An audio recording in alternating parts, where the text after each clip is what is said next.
మొదటగా ఈ వీడియోలో మనం భగవద్గీత అధ్యాయము 9 శ్లోకము 31ను పరిశీలిద్దాం. ఈ అధ్యాయంలో శ్రీకృష్ణుడు అత్యంత రహస్యమైన జ్ఞానాన్ని వివరిస్తున్నాడు. ఈ శ్లోకంలో తన భక్తుడు ఎప్పటికీ నశించడు అని అర్జునుడికి ఒక గొప్ప అభయాన్ని, వాగ్దానాన్ని ఇస్తున్నాడు. మొదటగా ఈ పవిత్ర శ్లోకాన్ని భక్తితో విందాం. క్షిప్రం భవతి ధర్మాత్మా స్వచ్ఛాంతిం నిగచ్చతి కౌంతేయ ప్రతిజానీహి నమే భక్తః ప్రణశ్యతి. ఈ శ్లోకం అర్థమేమిటంటే, అలాంటి భక్తుడు త్వరగా ధర్మాత్ముడవుతాడు మరియు శాశ్వతమైన శాంతిని పొందుతాడు.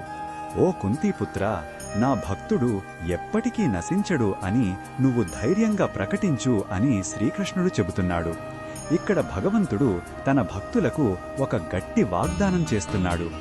గతంలో ఎన్ని తప్పులు చేసినా మనస్ఫూర్తిగా భగవంతుని శరణు కోరితే వారు త్వరలోనే ధర్మ మార్గంలోకి వచ్చి నిత్యమైన శాంతిని పొందుతారని భరోసా ఇస్తున్నాడు.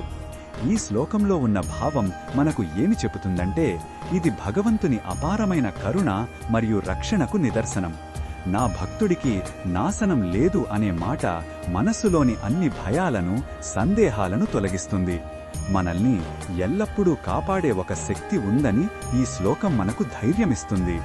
ఇది ఒక ప్రేమపూర్వకమైన వాగ్దానం.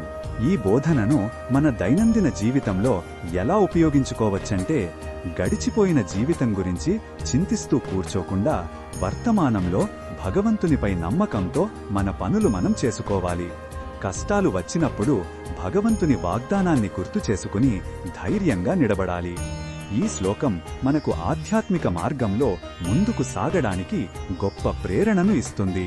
మరిన్ని భగవద్గీత శ్లోకాల అర్థాన్ని తెలుసుకోవాలంటే మా తదుపరి వీడియోలను తప్పకుండా చూడండి.